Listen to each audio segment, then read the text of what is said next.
There we go. Okay, now we can cheers. Cheers, everybody, to our third Cheers. Thursday tea talk with the Deathwives. And special guest, Emily from Be a Tree. Emily, thank you for being here with us today. Yes, I'm so It- happy. This is a treat for me on a Thursday. Oh, it's a treat for us. Yes. This is our most casual format for any of you here who have come to our classes. This is more of a conversation, Q&A, get to know other people who are doing really cool things in the industry. And every month we bring on an adjacent kind of expert who's doing something really cool, either in death care or in a field that intersects with death care. And today's special guest is definitely very much in death care. So Emily owns Be a Tree Cremation, which is a water crematory here in Denver. And she is really the only one doing it in Denver right now. So it's kind of a big deal. Emily, do you want to tell them a little bit about, well, first about why, of all things that you could do in your life, you were like, I want to do dissolving of human remains. No, that when you put it that way, I know. I was like, oh, interesting way to phrase that, Erin. it's so true though. I mean, I feel like it's an ever kind of unfolding journey of figuring out why. I think sometimes you learn why after you're already doing it. And the answer though on that I know right now is that I found myself working in a big death care corporation, and I was not like working like with families directly. I was on the corporate side. And so I got to travel all around the country, see different funeral homes of all different sizes and types, and of corporate owned variety.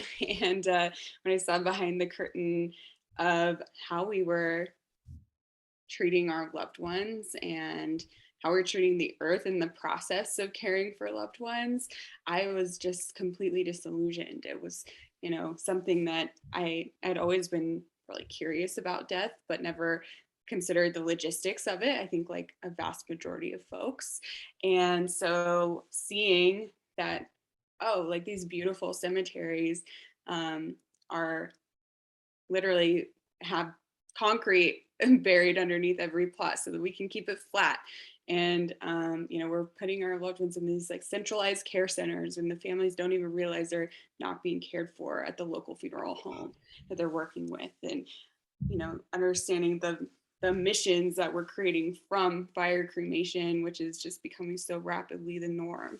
And all of that just kind of like started to sit in my gut in a really bad way over the years that I was there. And so that led me to start having conversations with people. So I remember this day I'm on a walk with my mom in my hometown of Grand Junction, Colorado. And we're just kind of walking along. We're talking about what she would want for her body when she dies, which is a conversation we never would have had unless I actually worked in that space. And she said, you know what? I think I want to be a tree. And I was like, okay, great. A natural burial. Like, let's do that for you. And it'll be so perfect. And she goes, oh, no, like, I don't want to be eaten by the worms. Like, I want to be cremated. And so that was kind of my aha moment of realizing, like, okay, people will always want the simplicity of cremation in terms of the portability of the remains and the way that you can memorialize in different ways. And though it can't be the traditional way of cremation, like there has to be a different approach to it in order to make it connected to nature and make it better for the environment. So it wasn't until that point that I actually started researching and came across water cremation or alkaline hydrolysis, and saw that as the answer to solving both those needs, the trend toward cremation and the need to be better to the environment. So I guess for me, like you have your aha moment of, okay, so water cremation, that's the thing for me. How I'm going to go backwards and forwards because we want to know what the process is like, but like, how did you go, okay, I'm going to start this business? Like, what's the first step? And I'm asking this because this is probably the number one thing we get asked all the time is, I want to do that where I live. How do I open my own water crematory? Oh my gosh. I I feel like the first step was just deciding I was going to do it. Like, and I think there was no like first clear step in terms of this is what you do first, and then you do this and this and this. It Right, was, because it's uncharted. I mean, there wasn't even anybody to be like, "Hey, what did you do?" I mean, there were a couple of businesses throughout the country, but there wasn't a model. yeah, there wasn't a model for exactly what I wanted to do. And because the other people offering this were really traditional funeral homes that happened, and I honor them for this, they happened to take the leap and just buy one of these machines. And there was no one that was like, that was all they did. And that was like their core offering. And they were returning back to the earth, which we'll talk about later. Like, so it was just the decision of I'm going to do this and figure it out no matter what it takes. Like, and it was just that mental shift was the biggest step, if you will, to getting me on the path. Because until then, when you're kind of like, I still have my corporate job, dipping my toe in and sort of figuring out, oh, what do I want to do? Like, until you actually just decide that I'm going to do this, there is no clear path forward. And there still isn't a clear path forward every day. We're still solving new problems every single day and having to like figure out answers to questions that probably have never even asked before. Where did you get your machine and roughly how much do they cost? I'm still going over the business overview for everybody who has been asking us. Yeah, getting my machine was definitely a really clear action step. So that was something where it was like, okay, I'm going to go talk to the manufacturers. I talked to BioResponse Solutions and I talked to Resumation, and both of them seem to have good technology and satisfied customers, and really did come down to the cost. So with Resumation, they have a really beautiful like bank vault looking machine that has so many bells and whistles, and it is close to $500,000 to invest in a piece of their equipment. Whereas BioResponse Solutions did have the same kind of background and experience, and they had I call it an entry level model, a low temperature system that takes longer. Our process takes about 18 hours compared to 4 to 6 for the one from Resumation. However, it was under $200,000 to buy a machine, which is still not inexpensive. However, it's much more approachable than $400,000, $500,000. Yeah, that's really good to know that there's such a huge price difference depending on the entry level that you want to come in on. Yeah, that's good. Okay, well, thank you for sharing that part, and now we can get into the fun stuff of like, what is water cremation?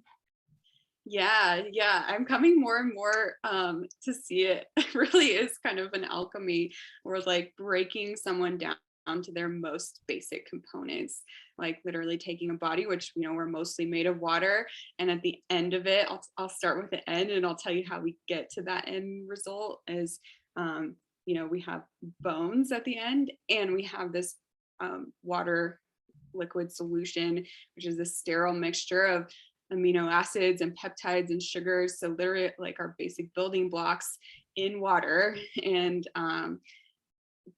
those have a lot of nutrients. So this is where we kind of differ, and a big part of where it was so challenging is because we don't put it down the drain. And that's what a vast majority of providers do across the country, is to put it down the drain, which is fine. And though, to deliver on our promise of living on through nature, what that requires is for us to take the liquid, which is about 150 gallons per person, and return that back to the land in a way. So that requires transporting it, sometimes treating the pH level, because we are using an alkali, so potassium hydroxide, which is going to be by nature is basic. It's the opposite of acid. So if people have that vision in their head of vats of acid, that's not what it is. So yes, the liquid. And then you have the bones, which for us, again, we decided to kind of, in reverence to the body and in a way to use less energy, we air dry those bones. So they never get exposed to artificial heat or anything. They're just air dried for about 48 hours, and then they get pulverized with a chromulator, just like any crematory would have, and go back into the urn. But they're really soft and white, and Aaron can attest to that. The kind of makeup of those remains, but they're just similar but different from a fire cremation. Yeah, I used to say similar to sand, but now that I've touched it more, I would actually say similar to flour. Mhm. Mhm. Yeah. Yeah, it's very, very fine. And like how that happens is, you start with a body and with no clothing, nothing artificial goes into the machine. So you start with a body, and you add water. So, like I said, about 150 gallons of water.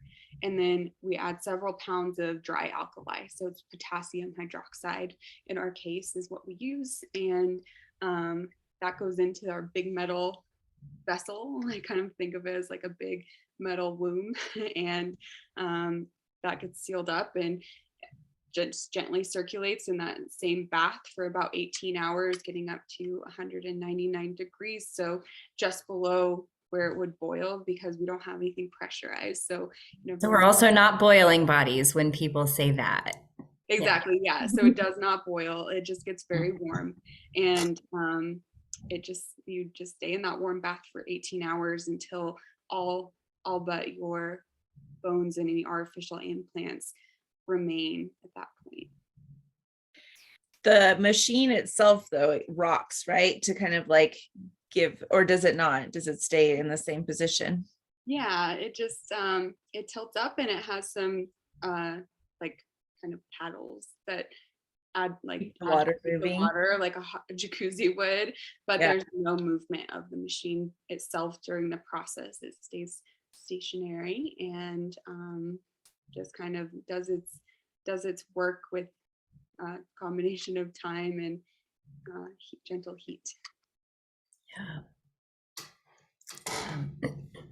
All right. So then you talked about at the end, there's the liquid, which is essentially the person's tissues and organs. And then there's the bones that you cremulize. And you talked about transporting those liquids. Did you Mhm. talk about what they're transported for?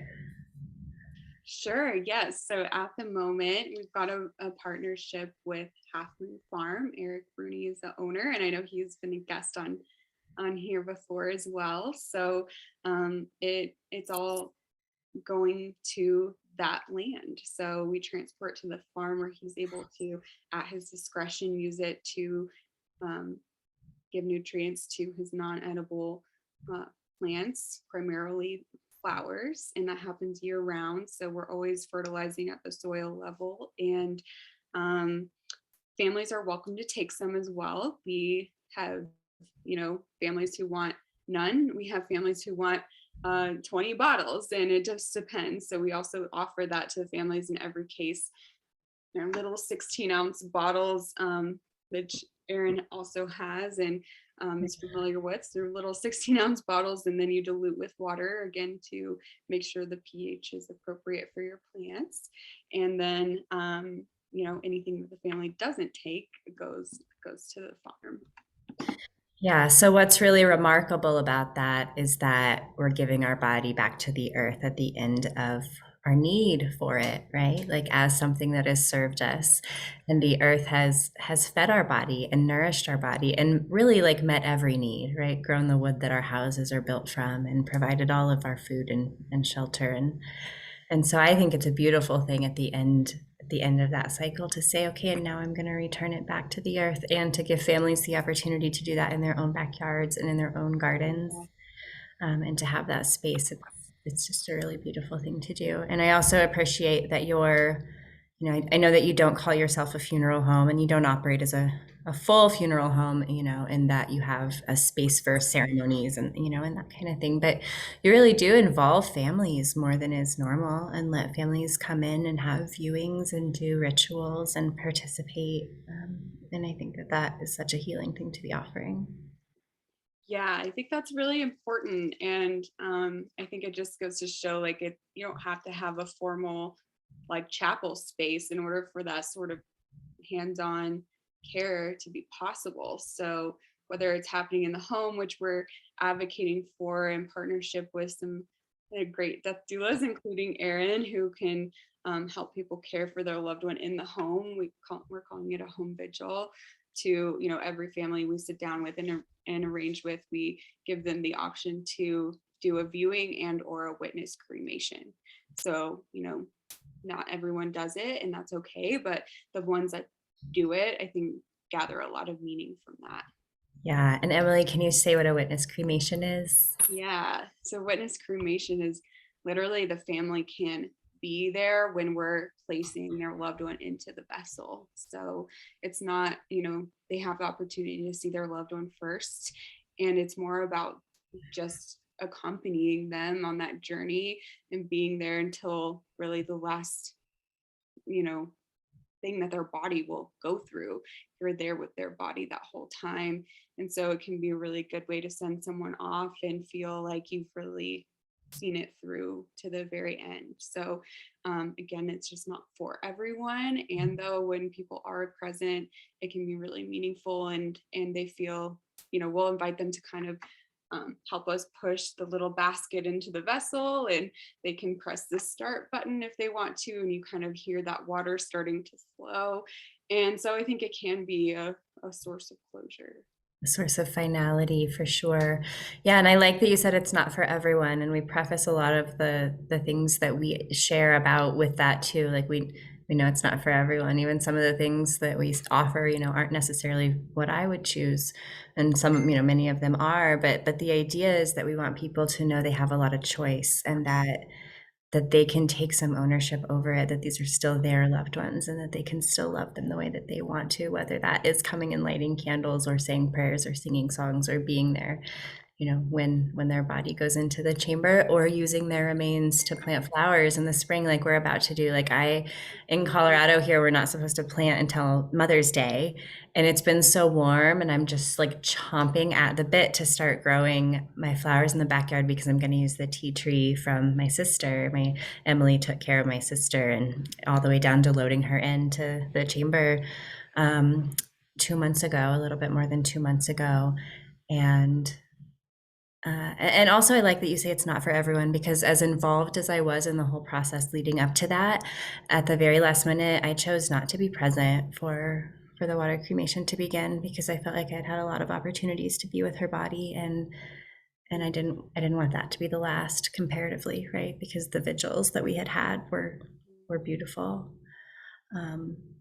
How many or what percentage roughly of people participate in either one or the other, like either having a viewing with this small ceremony or the witness cremation?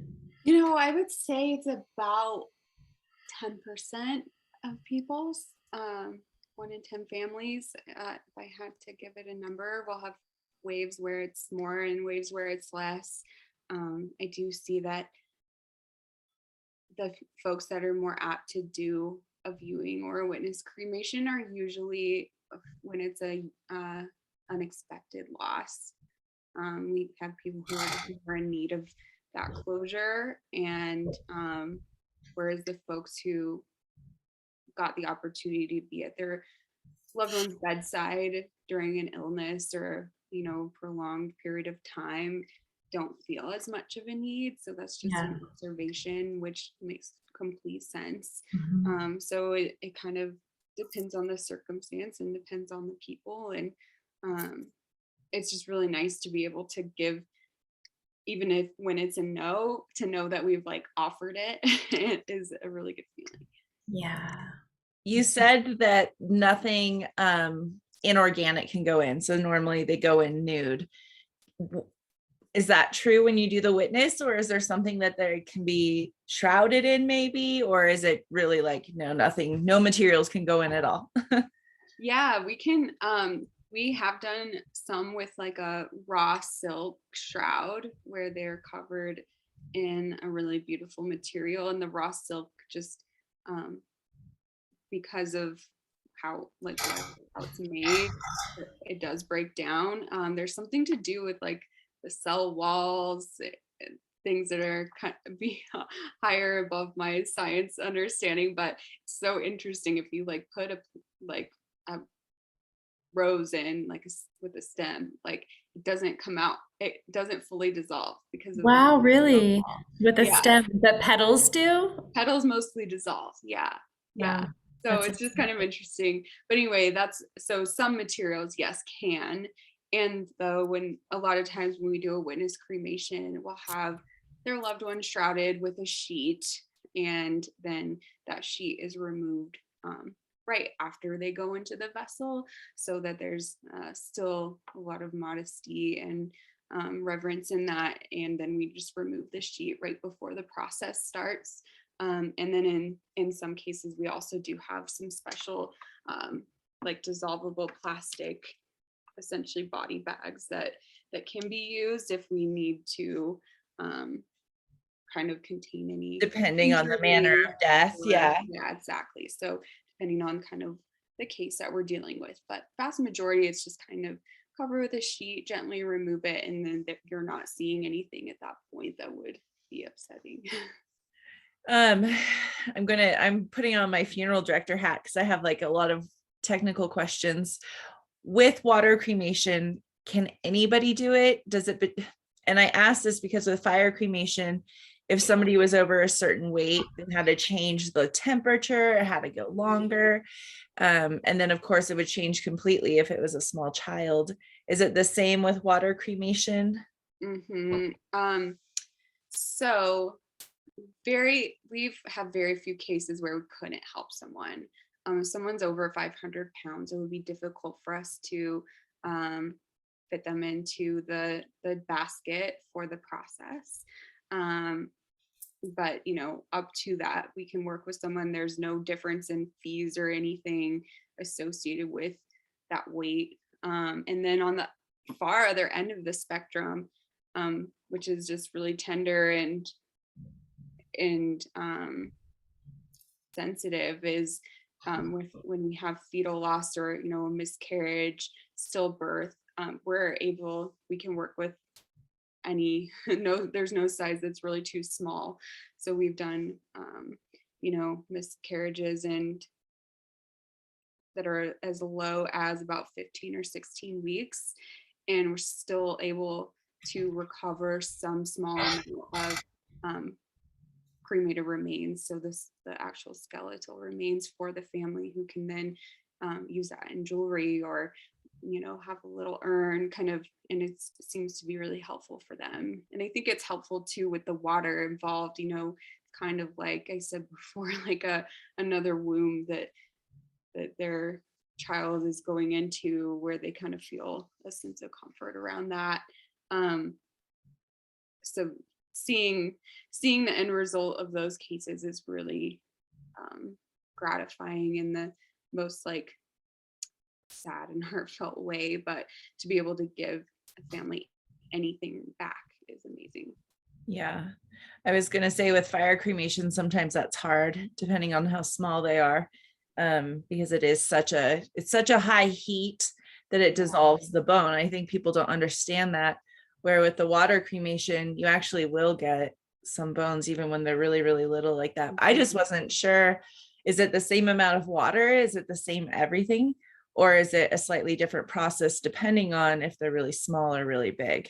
Yeah, the alkali consumption goes up. So we use more or less of the potassium hydroxide based on the weight of the person. So there's kind of a little chart we go by, and the water usage is about the same, which is kind of surprising, because you would think with a little tiny human it wouldn't be as much, but we still kind of, the vessel still has to fill up in like the same way, but it still goes all back to the earth, and is still utilized. So but yeah, more or less it's the same water for anyone. And the water, you had said at the beginning that some places just put it down the drain. And we've had a lot of people assume that the water is not safe because, the chemicals are being added and that kind of thing. But obviously they are, because they're being used in gardens and that kind of thing. Mm-hmm. Why do you think those other funeral homes put it down the drain? I mean, that just blows my mind. But like, because of the ease, because a lot easier, right? Like, Because you don't have to store get 150 yeah, gallons constantly. yeah, and I think that's kind of what like can sets us apart is like we're willing to go through that sort of not easy part of learning what to do with it, and how to transport it and apply it. And we're still learning. We're always learning. So, yeah, in most municipalities, they can get a permit. They might have to like, you know, sometimes they'll inject like a CO2 or something that brings the pH down a little bit to the acceptable level for the wastewater treatment. And it's just easier. Like they just get to turn it on and it goes down the drain and they don't have to think about it again. So that's, I Yeah. think that's why. I mean, it just has such huge benefits that I'm like, oh, but that makes sense. So they're just like, well, how many trips do you guys have to make to the farm? It just depends on cases, but usually it's basically 1-to-1. Like we transport every case to the farm Yeah. individually. Yeah, because the yield is quite large, right? So 150 gallons of water plus a Mhm. body. It's a little bit over 150 gallons of yield then. Yep. Yeah. Yeah. Yeah, it's 150 is like our output at the end, so that's including any water that was in the body. And so yeah, it we essentially empty out our holding tank in between every time, just so the family is getting some of their loved ones Like their own safely back, person. and Yeah. yeah, it is their person where it's not mixed together. So it's a, we have a little, you've seen those square plastic kind of totes that are on like farms and stuff. That's what we Yeah, that do. store water normally for Uh-huh. farms, for animals, or for their, yeah, for the fields. Yeah, so it's like a 3/4 full one of those every time we take it. Wow. And how do you move that? Because that is really heavy. Yeah, we have a trailer, and it's affectionately named Anubis. And Anubis just hitches onto the back of someone's vehicle, and Off we pumps go. out from via tree, and then when it gets to the farm, it pumps again into another holding tote where then it can wait until it's ready to be applied. So it doesn't need to be like lifted and moved. Oh It God, no, it's so heavy. I pumps mean, it in would both be directions. thousand Okay. plus pounds. Right. I'm like, how have you not had a tractor? Yeah, that's what I was thinking. I'm like, I'm trying to imagine. Okay, a pump takes it and pumps it into another container. Uh-huh. Yeah.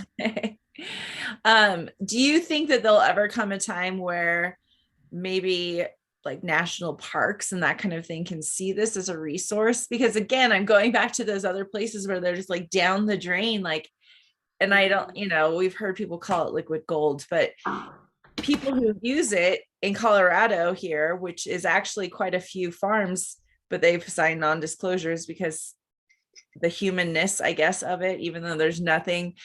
That's true, correct? Like if you tested this, there would be zero human DNA, anything that even resembles a human, correct? It's literally just our Right. That's peptides. why it's alchemy, because we're going back to our core elements. Mm-hmm. Yeah, yeah. And so we do send it into like the same labs that would test like soil and fertilizer have tested it. And we get back results on, and it's pretty consistent from like the macro level of like the nitrogen and the potassium and, the things that make up a essentially a fertilizer that you would buy. Mm-hmm. And then there's like little micronutrients, like the little like metals and, minerals and stuff might vary from person to person. That's interesting. I didn't think about that. Like you might have more minerals than somebody else. Yeah, everyone's body's a little different. Like even just Uh-huh. the color of it, like the color can vary from person to person, which is so fascinating. Yeah. And so uh, it's as unique as we are, and so that's what's it's amazing. And always like that's why we have to be constantly learning, because you just never know what little differences there's going to be. But on the whole, yeah, it's amazing. And I think we could get there with public lands and use on public lands, but there's a lot of discomfort that we have to work through and a lot of red tape. around that. So, I see it being used on private property for the like near future. And hopefully as we have to change our ways and do things that are more eco-friendly, then that starts to open doors and hearts. That's exactly what I was thinking, is like when we know that this will actually rejuvenate the earth more than anything else we're really giving. I mean, fire cremation, when you talked about metals and stuff, we know that those get burned and then go into our atmosphere and are really bad. But during this process, they get broken down safely. And by the point that they go into the earth, it's okay. So it's like that alone is a huge difference. But to go back into the earth and actually grow more life and improve our oxygen. It's the same thing with natural organic reduction, though. It's like there's this rich soil compost at the end, but then people are like, well, we don't want it because we know that that was, a human once or something like that. So finding these places that will see it for what it really is, for how healing it really is, and not what it once was, but what a gift it is kind of how I'm like, how can you not see that? Not only is it a gift, but even from a different perspective, like what did you say, Lauren? An approximate 800 billion bodies have been buried in the ground across human history. Yeah. Mm-hmm. So our soil is literally made of it anyway. Like it's what our ground is made of. And it has nourished our ground. Bodies have nourished the ground for all of that time. So it really is the completion of a cycle, the completion of a feeding cycle, really specifically. That's so beautiful. And that's so simple to understand, but conceptually like very outside of the normal in our thinking, in our Western thinking around it. Yeah. And like you were saying, Lauren, like with the metals, so say you have like a mercury dental filling, like with fire cremation, that can go up into the air. Whereas like water cremation, it doesn't go into anywhere. Like if that metal filling doesn't dissolve. So we can just set it aside and safely recycle it and not have to have that go anywhere. And I think like some people seem to get really caught up on like, well, what's the cost of doing this? Like, the effort and the cost involved in us taking this water and having to like put it in the ground and like figure out how to do that. But I really look at it as like, what's the cost of not doing this? Like the cost of not doing this is, burning 500 pounds of CO2 for every individual that dies for a fire cremation, and literally putting that into our air. Like the cost of not doing it is so much greater than any inconvenience of doing it. I really don't think people realize how much pollution is caused from just a single cremation, how much energy it takes for just a single person. So they're like, oh, 150 gallons of water. That's the thing that I've heard all the time. It's like, oh, well, we have a water crisis here. And I'm like, yeah, you don't understand the process of fire cremation, how much energy it takes, how much water it takes to get the natural gases from the earth. Exactly. Like, it's so. And this water returns to the earth and actually in a pretty short period of time, right? It's typically a week or ish between somebody's body being received at Beatree and then being poured back into the earth. I mean, as nutrition. And, maybe that's not an exact timeline because I know that at the farm they have to, do it on whatever timeline they need. But it's like you are returning, that water is going right back to the earth. So you can't even think of it really as a consumption. Exactly. Yeah. Exactly, Lauren. It's like, the upstream amount of water that you have to invest to get those fossil fuels in order to burn the cremation is so much greater. And I look at my water bill and I'm surprised every month when I get my water bill. It's like, what I pay at my house. It's like $30 to $40 a month. We're using about what the average household uses in a day. It's not an incredible and a burdensome amount. I think that is really important to know right there too. Like, no, this isn't costing tons of money for us because what we're doing is what that one person would use in a day anyways, right? For their very last time, they're taking a shower, flushing the toilet, getting some water, washing the dishes, your one day of water. So it really isn't much when we break it down that way.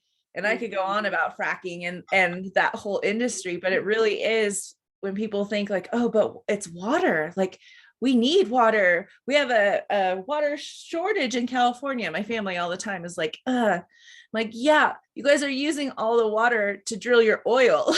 Like there is water. And then once that water is used, it can actually be used again for even better things, for growing hay, for growing these things that feed these animals. It's just like when you really stop, but people don't want to hear the conversation. They just are like, oh, water, that doesn't make sense. But I think once people really are educated, and Emily, you do an amazing job at educating people.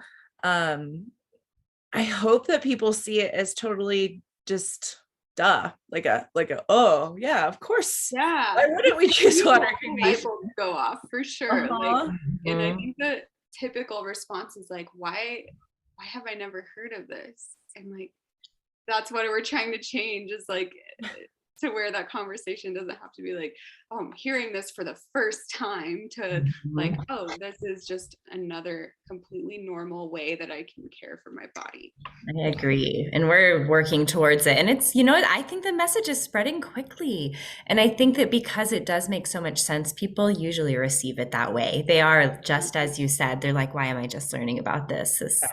Of course, this should be like this. That's once and once you're educated, I think that there's not really a place to like go, oh, well, no, that doesn't seem like a good idea. It's very straightforward, and it's very much like, this is a very good thing. This is very healing for the environment and for what we're doing. And you still get the ashes at the end. Like that is the part I hate, that we have to call them ashes, but that's what people I mean, I know they're ground up bones. Ground up bones doesn't sound good. It's too long. And bones by itself it's an incomplete descriptor.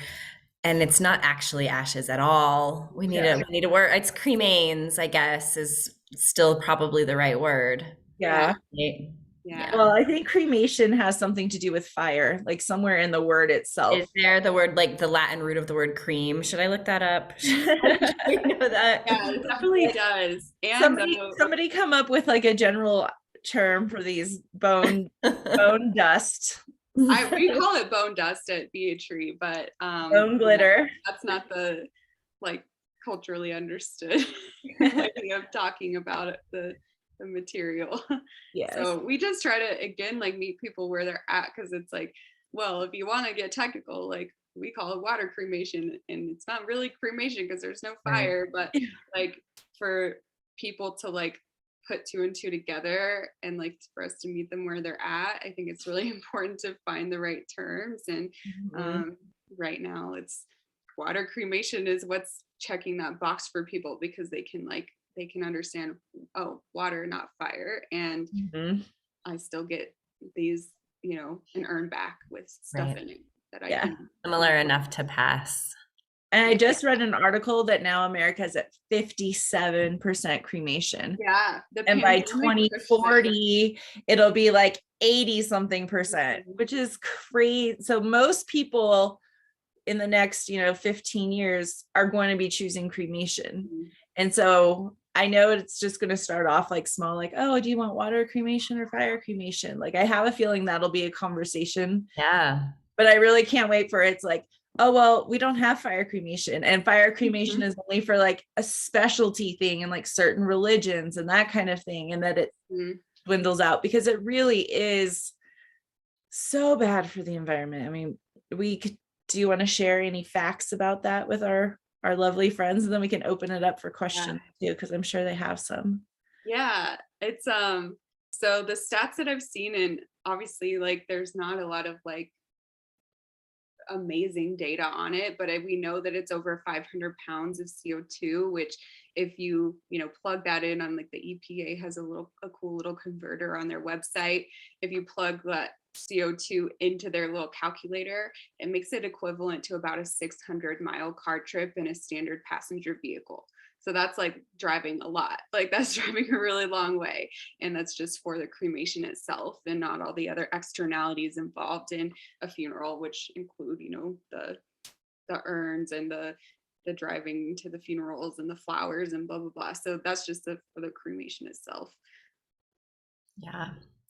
One thing that's interesting, Lauren, because you just gave the statistic of how many people are choosing cremation, is that water cremation categorically falls underneath cremation. We were talking about that yesterday, Emily, about how how can we actually track the growth of water cremation?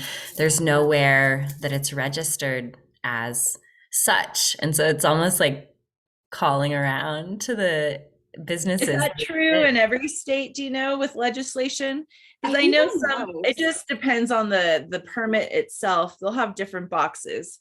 And in Colorado, they just put cremation. So like water cremation is umbrellaed under fire cremation in the state of Colorado. Well, our permit does say alkaline hydrolysis. Oh, they do. Okay, so But there you go. They can be. yeah, but it is a subcategory of cremation, like in the like if you In look the legislation. about it. Yeah. So Yeah. I don't know. I'm hoping other states also track it that way. And then you Mhm. might be able to get it from the state. But places that report this data, like the Cremation Association of North America, to my knowledge, I don't think that they are breaking it down. But I think they're just looking at cremation burial as a binary. Yeah.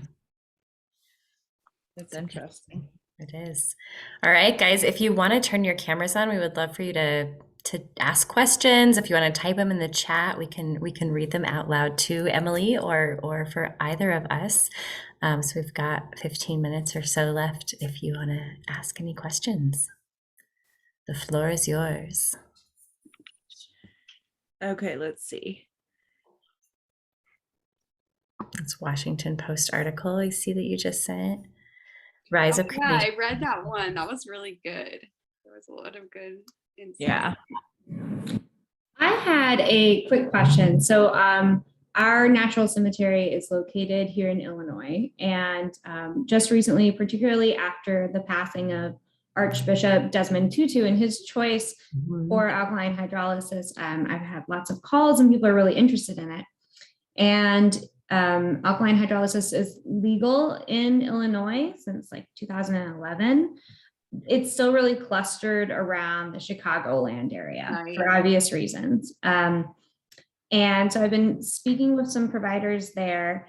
Is there a time frame for when you receive a decedent prior to the process? Is there anything about that? There's nothing specific. We've worked with out of state cases before that came to us unembalmed on an airplane and or just in a car across state lines, and then we just we do refrigerate until it's time for the cremation. So just like any mortuary would, we leave them in the cooler, and then when it's time for cremation we do that. And on average it's probably 5 to 7 days between their death and when they get cremated, when based on the paperwork and scheduling and stuff. But there's not like a cutoff or anything. And we've even worked with like advanced decomposition cases where the person wasn't found, and we can still take care of those folks as well. On that note, I had a quick question because I learned this from you. You can actually do the water cremation for people who have been embalmed, right? Yeah, we can. And BioResponse has done a lot of testing because they had to in a lot of areas. Since it goes down the drain, they were forced to actually do testing to prove that it was still safe to put down the drain, even with embalming. And so when we sent an embalmed, we've done very few embalmed cases, but we sent a sample into the lab of an embalmed case, and it was really interesting. It had the same like percentage level, or like the makeup of the nutrients was the same, but they were about half as much. So it was just like it was just like, well, there's a lot of biological. Yeah, they took out the blood, the organs removed or removed. So yeah, there was a little bit less of the tissues. Your makeup is gone with the embalming process, but it's safe after the whole everything. Yeah, they've shown that it does kind of destroy the harmful chemicals, which is cool. Cool. Yeah, it destroys the bad and some of the good, but you can do it. Yeah. Cool. Yeah, that's exciting, Andrew. I hope you're able to get some partnerships in Illinois, and if you ever can't, then call us. How much does it cost to ship 150 gallons Right. to a natural burial preserve in Illinois? Google search it. Right. Exactly. Uh-huh. How far away is Chicago though? It's about a 3-hour drive, so it's doable. And we have had folks from Chicago who have been interred as full bodies. The transportation works.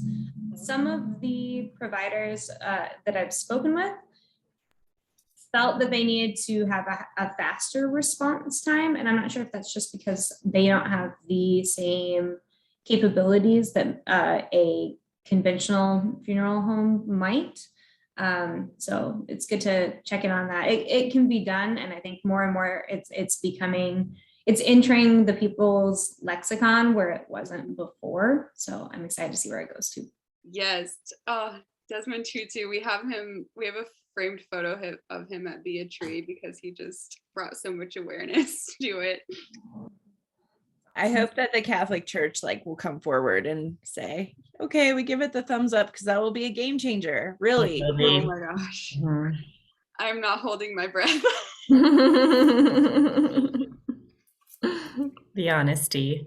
Yeah, I'm not either, but I do think that that was incredible that he did it. And I think that it'll, if anything else, create some curiosity, That's where we start. It's where it all starts. Yep. That education, because once you know and that light bulb goes off, it's kind of like, well, why would we choose fire cremation then?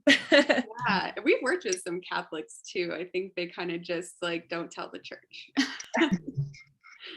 And do you know why? I mean, I know why, and it's the same reason that they weren't fans of fire cremation is because they want the remains to remain whole, together. Mhm. So even the Catholic Church doesn't accept scattering of the ashes; they have to be interred or put into a wall niche or something like that. But with water cremation, they see the skin and flesh that's burned regularly, but now is being separated from the body and going down, as the problem. So it's really just doing this education. Do they know about Be a Tree though, and about the option of not having it go down the drain? Because I can see how that conception is a turnoff for people. I mean, I don't particularly like that, right? And so if people think that water cremation goes down the drain and that's just kind of what they think, that's not true and reflective of what you're offering. But what you're offering is special. It's not what everybody's doing. Yeah. Maybe they would hate it less. I guess, but I still think that whole separation part, because you can't keep them all. I don't know. I've had this conversation with my family too, and it's trying to understand. Sometimes when we do education and that kind of thing, of course, not everything is going to be for everyone, like Erin said earlier, but I like to try and understand where they're coming from. Why is this so hard for you to wrap your head around? And so once you understand that part, then you can hopefully meet them there and educate them or ask them more questions. I think that's probably what needs to happen with the Catholic Church is okay, but really, when we break it down with fire cremation, you get 20% less of this person at the very end. Mm-hmm. I always thought that was you share that statistic really quick, and then we'll see if anybody else wants to ask questions, because that was really interesting to me as a funeral director who'd only worked with fire cremation, and then working with my first family that chose water cremation, and the yield difference. The yield is significant in both bone dust and liquid fertilizer, liquid tea tree. It is, yeah. On average, they say you get 20 to 30% more cremated remains, and that's just because it's not as harsh. Again, it varies person to person. If when we have someone younger, we tend to get a ton of cremated remains because they just have strong, healthy bones. And then when we get someone who is much older, maybe had arthritis or something, their bones aren't holding up as well during the process. So some of their bones can kind of dissolve into the water and we'll get less. But on average, it's 20 to 30% more volume. So sometimes we're giving people multiple urns. Yeah. You gave us 2 urns for my sister, and they're large. I mean, it's really going to be like 4 urns worth of remains. What is there an average, or is it all over the board for like the pounds, the number of pounds of Yeah. bone you're returning? I would say it's like 4 or 5 pounds on average, but then if you looked at the range, it's like all over the place. It's like Yeah, 1 pound to like 10 pounds. Like there can be a lot. yeah. And it depends on the donor status and stuff. Like if someone had donated, gone to the donation facility for us, sometimes part of what gets donated is their bones. And so that will obviously impact the end result a lot too. Mhm. Cool. I think that's such a cool thing to know that you'll actually, since it's such a gentler process, you really will get their bones back. Mm-hmm. They're special to have. Mm-hmm. Yeah. Okay, so we have about 5 more minutes. Does anybody else have a question for Emily? Britta, your background is incredible. I love Oh, it. thank you. I wish that was how my actual background Oh, looked. is it digital? Oh man, Yeah, I believed it. unfortunately. My fireplace does kind of look like this, but just not this great. I'm inspired. I'm like, man, I'm doing my fireplace wrong. All right. I do actually have a question for you, Emily. I'm from Nebraska originally, and so naturally there's a very large ag background in the area. And oddly enough, a friend of mine had the opportunity to acquire a vet's office that catered to large animals, equine cattle, that sort of thing. Apparently, they had one of those machines on site. Yeah.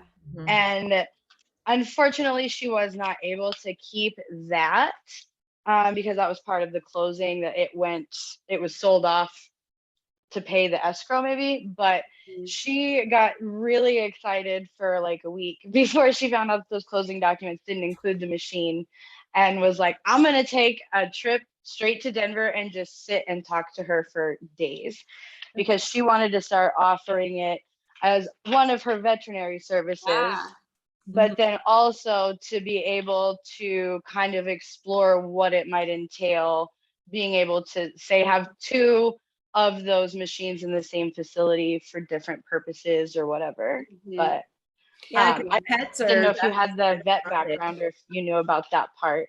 I didn't. No, it's so much more advanced in the animal realm. It is. Like I would guess that the people who've been doing it for animals for decades and decades like know way more about it than I do, and like way more about it than we do collectively for the human side, because it's like so much, it's easier for people to fathom, like when they started doing this in like literally the 1800s, the late 1800s. Right. And Yeah. they were like returning it back to their cattle, back to their land. And that's exactly what my friend said when she was speaking with the former owner. He's very elderly now. And he was like, it was the most normal and natural thing to do. And is honestly the most cost efficient, especially he brought up mad cow just as like the most recent. He was like, Nebraska didn't have many cases where they had to cull all that much, but there were states like Texas. Had there been more facilities like him, there wouldn't have been such a big carbon footprint surrounding all of that culling and stuff. Yeah, really interestingly enough, like I think we think of people who want water cremation are just going to be like a bunch of hippies, but I actually think the agricultural community and people who live in more rural they love it are going to be maybe more open to it, because they kind of understand that cycle of life a little bit more than we do in our urban area. And they're Absolutely. like, so I think, well, I can tell you that all of my family that's in Nebraska, every single one of them are ranchers on my husband's side too. And his uncle Mark especially was like, that's really genius. And he looked at his oldest son and was like, Colin, we need to possibly look into this as an investment. I'm like, really? Because he thought the corn and the crops and that could benefit from, what would more or less have been a wasted animal completely. Exactly. Yeah. And if we looked at our own bodies in that way, Right. like more often. Like why wouldn't we? Yeah. Yeah. It seems radical until you think it all the way through and realize it's not. Hmm. Yeah. Yeah, and this is just one way, like, at a natural cemetery, gosh, I think we all love that so much too, like on an individual level. Like Yeah. I hope that I can go have a natural burial in the perfect spot one day too. And so it's really just that. I think what we all advocate for at the end of the day is like to just like give ourselves back. Like you've made this argument before, Lauren. Like I actually think that we're like robbing the earth if we don't give ourselves back. It's like literally the least we can do. Yeah, we try so hard not to. We encase ourselves in concrete. Like that's how much we've separated ourselves from our planet. Mm-hmm. So crazy to me. Anybody else have any questions before we let Emily go? No, it's nice seeing your face, Faith. Yes, it is. Hi, Faith. Thank you guys so much for coming. Thank you, Emily, for your time and your expertise. And you're making such an impact with your life. You are giving back to the earth and to your community on a large scale. So thank you for your work and thanks for giving us an hour of your day today. Yes, likewise. It's an honor. All right. Well, everybody have a great rest of your day and we'll see you in a month. All right. Bye. Next Thursday. Bye, guys.